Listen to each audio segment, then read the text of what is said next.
We're back. Oh boy, we're back. I got a decent sleep, so I'm ready to go. First day back since I've had all this time off that we've been in the process of having a new baby boy. Oh, my wife has been having a baby boy. I've been there, but we've been having some prolonged issues. You guys may have known from my other social media posts, he's got some jaundice, prolonged jaundice issues, so he's been in and out of the hospital since he was born. His name is Micah. He's a little trooper. He's strong. He's going to make it through. We're very proud of him. And I've got to get back to work. So I'm here. I'm just in the middle of tying down this load. I don't have my trailer today. For some reason, they loaded it on someone else's trailer. But I have double-checked and confirmed this. This is the load I'm supposed to take. I'm just going down to Fargo, North Dakota, from Winnipeg, Manitoba here. So like a 4-hour drive south. It's just a short one to get me started, keep me close to home. You know, with everything going on at home, I don't want to, you know, go to Yellowknife, Northwest Territories just yet. I'm gonna stay a little closer just in case. But Micah's doing all right. Hopefully he's on the mend. I mean, it's nothing life-threatening from what we understand.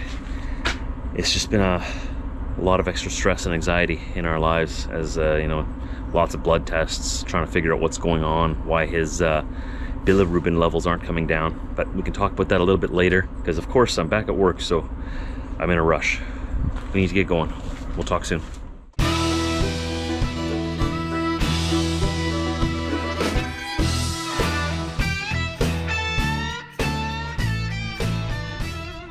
Are you ready? Here we go. About to be official. Let's go.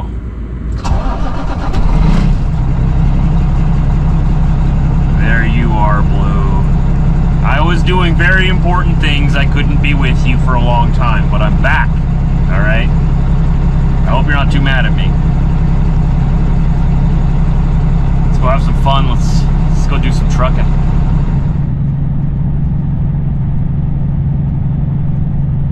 Leaving St. Norbert, this is the southwest side of Winnipeg. I've been telling you it's only about 3.5 hours down to Fargo. Not too sure what the plan will be. I'm thinking they're probably going to send me straight back home so I can get my trailer. I'm pretty sure they loaded this up on this trailer because my trailer, obviously, I couldn't go and load this on Friday. But they needed to get it loaded on Friday. So they sent someone else with a different trailer, and they just assigned it to me. So I haven't heard back yet, but I'm pretty sure I can assume that the plan will be for me to bring this trailer back and hook onto mine later today.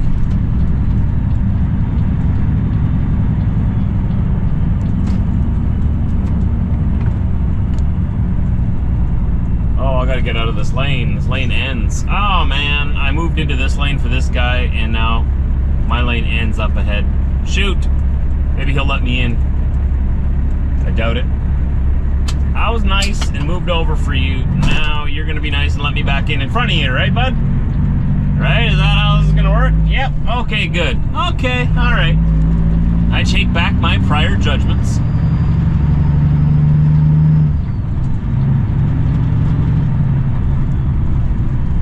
Construction, always construction. Look at these flowers though. Wow, I wonder who takes care of these things. They're doing a great job. I couldn't keep them alive like that. No way. Don't ever put me in charge of the plants. They'll be dead. Unless you want to kill them, I mean, I can kill plants. Pretty good at that. North end of Fargo, just rolling in here on I-29. Our customer's just around the corner. I'm gonna drop this stuff off with them. I still don't have... Exit 67, then slight right onto the ramp to North Dakota Horse Park. I don't have any plans after this yet. I don't know, I'll probably be headed straight back, that's what I'm thinking. I gotta go switch my trailer, right? I want my trailer back. But I gotta wait for confirmation on everything. Slight right onto the ramp to North Dakota Horse Park, then merge onto 19th Avenue North. Aye, aye, Captain.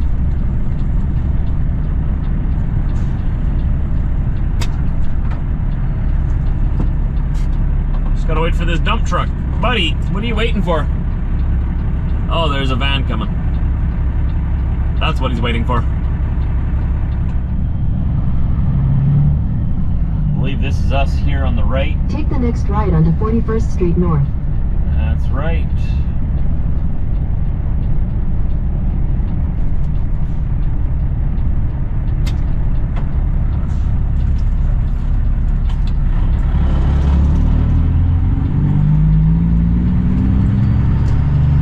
In 400 meters, turn left onto 24th Avenue North.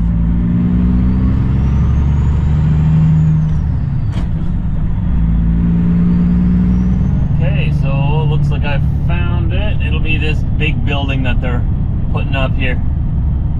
How do I get in there? First we should stop at the stop sign. That's always a good idea.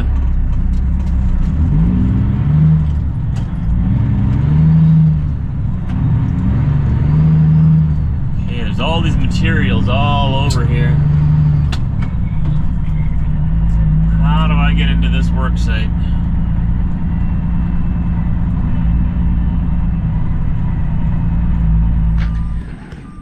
We're actually unloading right in the street. They didn't want me in the site there, so they're coming with the boom truck. And they're taking everything off right here, leaving a lane here. So this is not really a road for through traffic, it's a dead end over there, so it's just the workers and employees that are parked back here on the street. And nothing's built back there yet, so this is what we're doing today. Not every day I get to just park right in the middle of the street.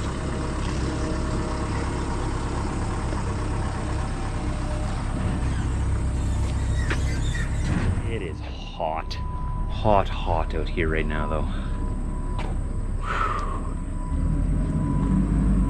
Haven't been outside in a while. I've been sitting inside hospitals mostly the past 2 weeks. Hospitals and the house. I've lost my trucker tan already. That goes away quick. Yeah, that's sad. I'm gonna have to earn that one back.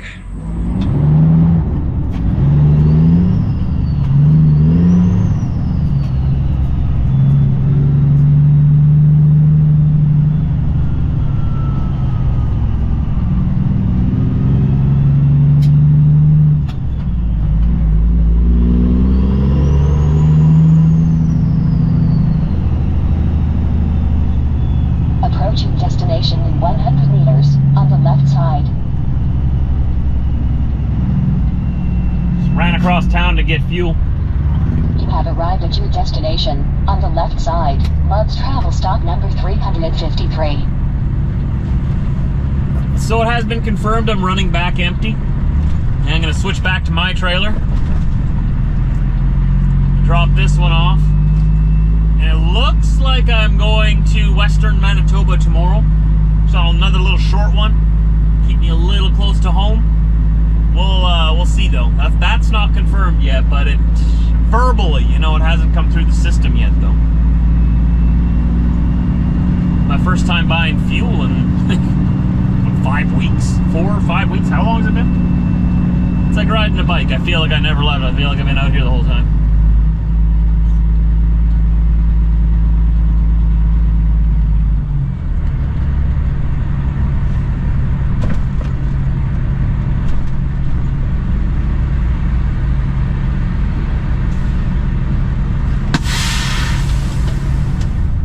Repaving I-29 north of Grand Forks. Look at this. I wish they would just continue on right up to Winnipeg. This is beautiful.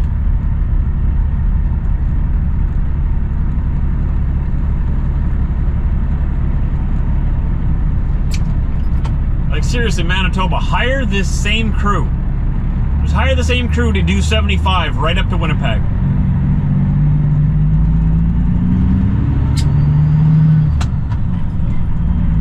I wish our highway was as nice as this.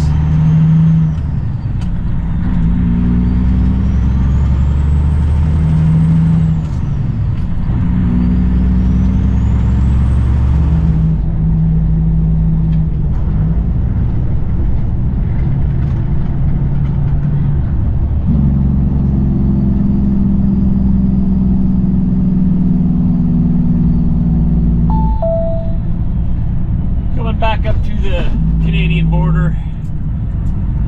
That's about an hour back to our yard where I'm going to drop this trailer, hook onto mine. Good old Mac and Blue will be reunited again after a few weeks. It's going to be glorious.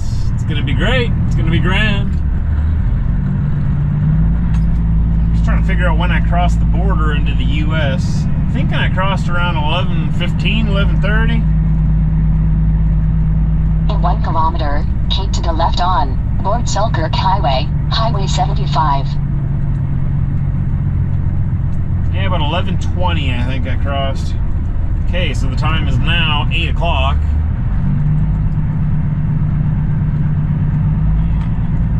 About 9 hours that I was in the U.S. You got to know these numbers. So when you get to the window, they might ask you, how long have you been in the U.S.? You don't want to look like you don't know what you're talking about. You want to have all of this information at the front of your brain, so you can answer right away. Makes you look a lot more responsible. Oh, and hey, these stoplights here, if you guys ever come here, the sensors are kind of off. If you stop back here, the light will stay red. And I've seen people stay here forever, just waiting for the light to turn green. You have to put your steer axle past the stop sign, and then it'll recognize that you're here and turn green when the lane is clear. But as you can tell, the driver in front of me is there. It's not going to turn green until it's clear for me to do so. But if you stay behind the stop line, ironically, if you stop for the stop sign, see there, turn green, it's not going to turn green for you. And you're going to be sitting there forever and ever and getting people all frustrated and lined up behind you. Remember, steer axles just past the stop sign, you'll get the green light. I don't know why they have the sensors on there set that way, but that's the way it is, and they've never fixed it. This is at the Emerson crossing. Emerson, Manitoba.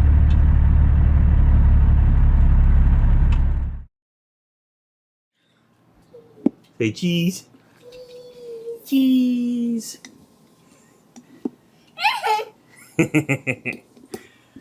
I quickly stopped by home on the way past. I gotta go get my trailer now.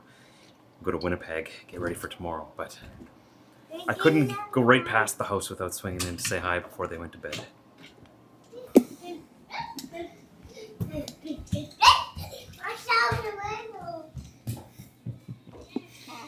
There you go. You feeling better, big guy? Oh, no, he's not going to. No, he's not going to. Oh, right there. Aw. In this light, he looks better. Yeah, he does, yeah. But it all depends on the light and time of day. I Yeah, think it it goes does. up and down. Yeah. But he has been a lot more alert. But his ears are getting pink. You see that? Yeah, Yeah. that's good. He's been so much more awake. It's so nice to see. That's good. Look at Dada. Look at Dada. Can't say cheese yet, but look at Dada. Say, hey, everybody. I'm on the mend. I'm getting better. And I'm hungry. Yeah, always, yeah. Always hungry. Yeah. All right, Theo, Daddy's got to go back to work, okay? You know what that camera is. Time is black. Mm-hmm. Time is black. Time is black. And how's Mommy feeling? Very tired, but very thankful for your mother. And my incision hurts today.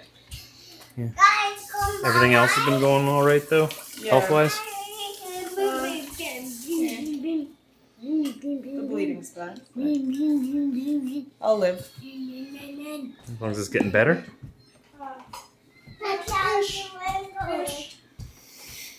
A little gremlin. Mac is back. Oh, I missed you. How you doing? Eh? Did you miss me? Did they take care of you while I was gone? Hey? Were you treated well? You sat here alone, all by yourself? Oh, what's that? Oh, you enjoy being alone. Oh, that's why we get along so much. I enjoy it too. Not all the time, but It is a quality we need as truckers. I don't completely like being alone, obviously. But I'm okay with being alone. I can entertain myself. I grew up with 2 older sisters that were moved out of the house when I was still very young. So I kind of grew up like an only child, like the only child in the house with mom and dad. And we lived out in the country, far away from all of my friends. Like I lived way out in the country and I went to school in the city of Winnipeg. It's like an hour away. So all of my friends from school were in the city and they didn't want to drive outside the city because most of them thought that, you know, venturing outside the perimeter of Winnipeg was like going to the moon. So either I went into the city once I could drive or I would just entertain myself and find things to do by myself. And you know what? I've never really had a problem with it. Some people don't like being alone for a while. I want to say I actually kind of thrive in it. Maybe that's why these vlogs work so well for me, because I can focus on these and work on these and do something that I enjoy to do and be completely content. This takes up some time when I'm by myself. So, yeah. Trucking, being alone in the truck doesn't bother me, really. Being alone for long periods of time away from people I love, that bothers me. But being alone itself in the truck, I mean, there's always something to do. I'm never bored. Never bored. I haven't been bored since I was a kid. Those were the days. So we got Mac. Got her all hooked up, and we're going to go to Winnipeg now, sleep there. I have a load waiting for me first thing tomorrow morning. So I want to be right close by, so I can throw it on the trailer and take off. I think I'm going towards Dauphin, Manitoba. We'll see if that changes by the morning yet or not, but we'll see. It's trucking. Make a plan and then make another plan for that plan to fail, and then make another plan for that plan to fail, and those plans both to change, and then make a plan for a whole new plan altogether. That's trucking. Once you get that in your head, and once you're okay with that, you'll do well. But hey, I got to stop by at home for about an hour, hold my kids, and you know, hug and kiss my wife. My mom was there as well. I got to hug my mom. So that was a nice little treat. At the end of my day, I don't always get to do that. I was going right past the house anyway, right? So I'm like, I'm not gonna go right past the house and not stop in and say hi to the family. So I snuck in there for a little hour, just say hi real quick. But I've got to get back to work. Lots to do. Here we are back at our favorite truck stop. Not really, but it's a truck stop. And it looks like it's pretty full in the back there. Oh my, this is usually empty. Yeah, it's full, isn't it? Shoot. Oh wait, I think there might be one tight spot in there. I don't know if I can fit in there or not. No, that guy's parked crooked in 2 spots. Shoot. Well,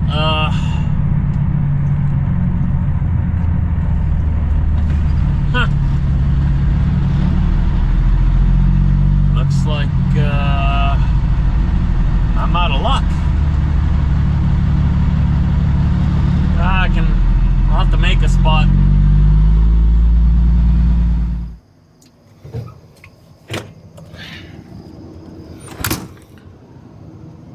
Well, we're right at the Timmy's, literally. Only my second day back, I'm already having to make my own parking spots. What's this all about? All the parking back there is filled up. I didn't want to park over there because that gets plugged up really quickly in the morning with everybody running into Tim's, and these pumps get blocked then. So here we are. Now that guy nosed in, which caused a bit of an issue because he's got to be able to back out. So I measured it out with my footsteps. I walked, it's about 48 paces from that trailer to the end of my trailer here. And then I walked my truck and my unit, and it was 29 paces. And my truck would be the same length as his truck. So he has plenty of room to back up, bring his trailer over here without hitting my trailer. And then he can go on about his business that way. At first I had backed in here and I had the nose of my truck right here where my trailer is. But you understand why I turned around, right? I don't know who that guy is. And I don't trust anyone. So if he's gonna hit anything when he backs out of his spot in the morning, he's gonna hit these bump stops on my trailer. I'd much rather him hit the trailer than hit my grill on the front of my truck. So the front of my truck is protected up at the front there against those concrete like barriers there. You will have traffic coming through here, but you know, the truck would be coming along here, the trailer would be dragging on the other side there. So I shouldn't get my hood ripped off by anyone ripping through here. This is actually, I think, I put a lot of thought into this. This is actually, I think, the safest spot I could find. I did not do that. That was already like that. But you can see here the nose of my truck is protected by these concrete flower pots, whatever they are. This is the drive-through from Tim's, so no one's going to be going through there.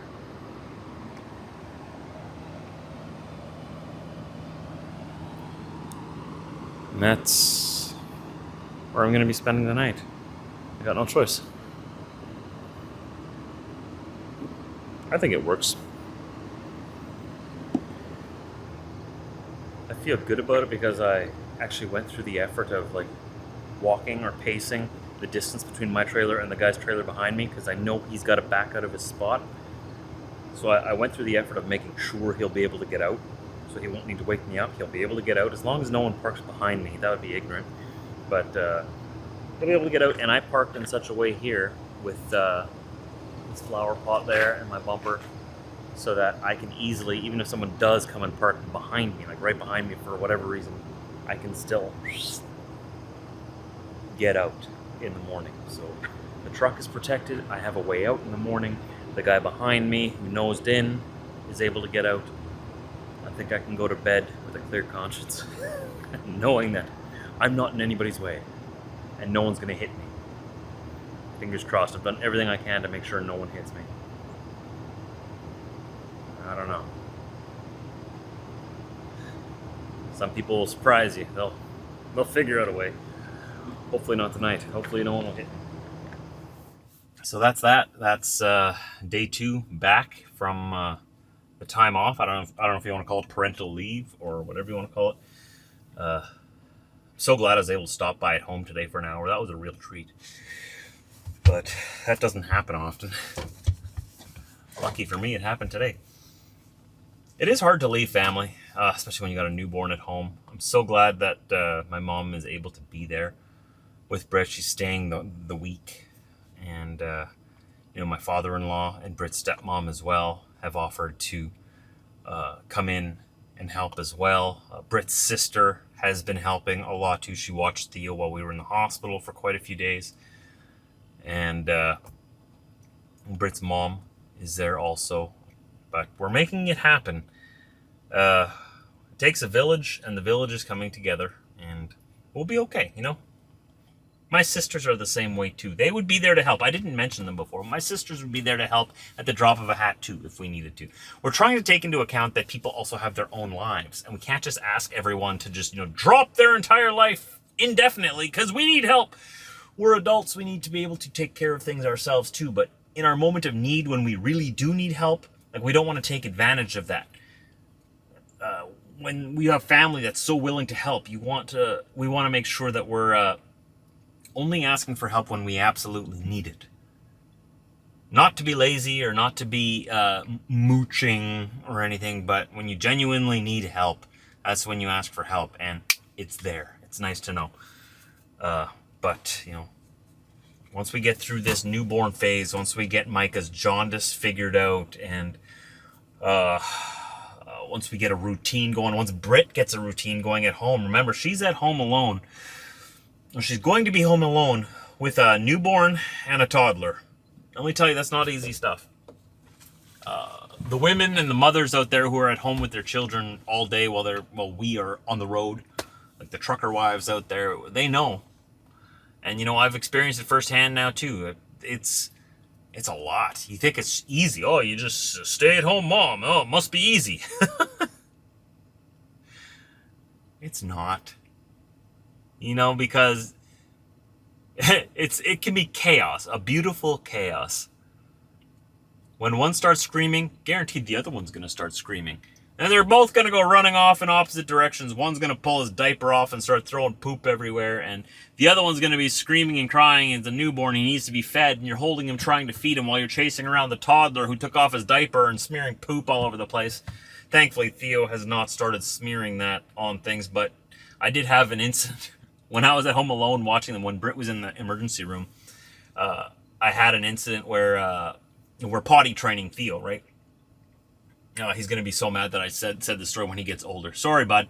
It happens to everybody, okay? It happened to me, too, when I was a kid. I'm going to tell the story. Micah started crying, right? And he was hungry, and he needed a diaper change. So I'm like, all right, I'm going to change your diaper. I'm going to feed you. Right on, Mr. Mom, right here. And so I get him on the change table. I take his sleeper off. Oh, he peed everywhere. Okay, so now his sleeper and everything's all wet. I got to change everything. So I got the little guy naked on the bed, and I'm trying to change his diaper, and then I got to put a new sleeper on him. And right in the middle of all this, Theo comes running into the room and says, I pooped. And I'm looking at him like, dude, you're wearing Gitchy. You're not wearing a diaper. What do you mean? Did you go in the potty?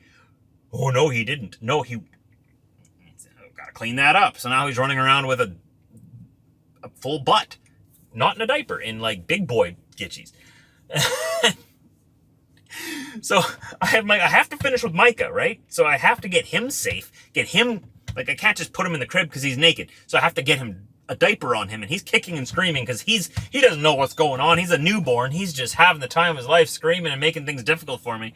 I get his diaper on, then I have to struggle with him, get his little sleeper on, get him nice and warm, put him in his crib, get him a little comfortable, get him his soother. He spits out the soother right away, starts screaming. I don't know what to do. Now I got a screaming newborn. He's in his crib, so he's safe. So I run over to help Theo. And what do you know? Theo had taken his off, and the substance was now on the floor, and he was stepping in it. And then he thought it would be a good idea to go running around the house. I was scared he was going to go sit on the couch because he was still covered in it on the back, right? So I'm running around after him. He's tracking it all over the house. And so you got Micah screaming in his crib. You got Theo running around screaming with a dirty bum, naked, running for the living room. And I know he's going to go and jump on that couch and get it all over the couch. So I got to run after him and catch him before he gets to the couch, bring him back to the bathroom, figure out where all of this stuff on the floor is coming from, all the poop on the floor is coming from, and then I step in a little piece of it. Now I got some on my foot. I'm carrying a baby, trying not to hold him too close to me. He's a 2-year-old toddler, just going nuts. I bring him back to the bathroom. I'm trying to clean him up. Micah's still screaming in his crib, and I'm going, ah! So I tell Theo, stay here. Please stay here. I got to go check on your brother. I got to run over to check on Micah, try to put the soother back in his mouth, try to calm him down. Oh, Daddy, you'll be right back. Daddy, you'll be right back. Remember, I'm there. I'm taking care of everything by myself. So I sort of get Micah calmed down, get his soother in his mouth. He stops screaming. Yeah, I'll be like, Daddy, you'll be right back. You're safe. You're here in your crib. Don't worry. I'll be right back. I turn around, spits the soother out. Ah! I start screaming again. Then I hear Theo's little feet go past the room. I'm like, he didn't stay. He's got poop on his feet still, and he's torquing it towards the living room again. So I got to go running after him, catch him, bring him back to the bathroom. And this time I just have to wipe him down, clean him up, clean everything off the floor the best I can in the bathroom. And then once he's clean, I got to change his clothes and everything. Micah's still going nuts. I'm trying to keep him calm. And then cut forward to when I get Theo dressed finally. I get him all cleaned up, get a new diaper on him now. I'm like, you're wearing a diaper now, buddy. I don't got time for this. Put a diaper on him, and I bring him to the living room, and I turn the TV on. I'm like, here, just watch a little bit of Blippi. All right, just watch some Blippi. It's like one of his favorite shows. So he sits there like, nah, he watches his Blippi. And I can finally go back to the room where Micah is, and he's crying still, and I felt so bad. I'm like, I'm sorry, buddy. I'm sorry. So I have to go and take him to the kitchen now and grab his bottle, which was in the warmer this whole time. So at least that's ready. So I go and get the bottle. Oh, sit down with him. And I finally sit down. Theo's watching Blippi. I'm holding Micah. I put the bottle in his mouth. I'm like, oh, silence. Oh, what an experience. And then suddenly Theo's like, you know what? Downstairs! I want to go downstairs! And I'm like, buddy, I would love to go downstairs, but I have to finish this first, okay? I have to finish feeding Micah. Downstairs now! I'm like, oh, here we go. No! And so he's screaming at me. He wants to go downstairs right now, and I can't get up because I'm feeding Micah. So he starts screaming and crying and throwing a tantrum. He wants to go downstairs. And then Micah, because I have to go and get Theo because he's running towards the stairs, and we have a gate there, right? So he can't just go down the stairs. And I'm walking behind him. I'm like, maybe I can go down with Micah, right? But then Micah, as we're walking towards the stairs, I hear this little and I stop and I look down. Oh, I just changed him. Now he's got a full diaper again. And Theo's screaming and crying, saying that he wants to go downstairs. Well, now I'm like, I'm sorry. Now we have to change Micah's bum. Now I gotta go through this whole diaper change process again. Take his sleeper off, put a whole new diaper on and everything. And meanwhile, Theo's screaming at me. Micah starts screaming because now he's got a full diaper and he's still hungry. So he still wants to eat. So I still gotta keep feeding him. My point of this story is that it's not easy being at home, even with just 2 kids. Some of my friends, like Moses and Colleen, they have 4. And he's a truck driver just like me. He's home on the weekends usually. But she takes care of 4 kids and homeschools them during the week. And, Britt and I, Britt's taking care of 2. But no matter how many kids you have, especially once you have multiple, 2, 3, 4, 5, 10, I don't know. It's not easy. So I'm really worried. I worry about Britt. I know she can handle it. I'm not worried that she can't handle it. I'm worried that those moments of overwhelming anxiety and stress are going to present themselves. And it stresses me out that I can't be there to help. So, which is why, circling back, is why I'm so thankful for our family who has helped us so much. So those of you who are all watching right now, thank you so much. It's definitely nice to have a village. Not everybody has that. And we don't want to take it for granted, that's for sure. That's my story for the day anyways. So I want to give a salute to all the stay-at-home moms and also the stay-at-home dads. And the single moms, the single dads, you guys, everyone who's raising kids, a kid or multiple kids alone. It's, before you have kids or before I had kids, I had no idea. I thought I had an idea. I thought I knew everything. I thought it's not that hard. Stop complaining. It's got to be all right. No, it can get stressful. Let me tell you, it's like 90% of the time is pure peaceful bliss and you're creating these wonderful memories. And then all of a sudden, chaos! Everybody's angry. Everybody's pooping. Everybody's dirty. Everybody wants you right now, all at the same time. So I told Brett I was very happy that I had the opportunity to watch them by myself so that I fully understood what she's going to be going through at home alone. At least I got a small snippet of it, right? So I can understand a little better. It's not easy. So salute to you guys and a special salute to my wife. Britt, you're awesome. You got this. You got this. You can do it. You're a great mom. I know it's tough sometimes and it's hard, especially with the job that I do. But you got this. With that, I'm going to say goodnight, everybody. It's time for me to go to sleep. I will see you right here tomorrow. We're going to go get some Timmies and get our day started. Talk to you later. Thanks for watching.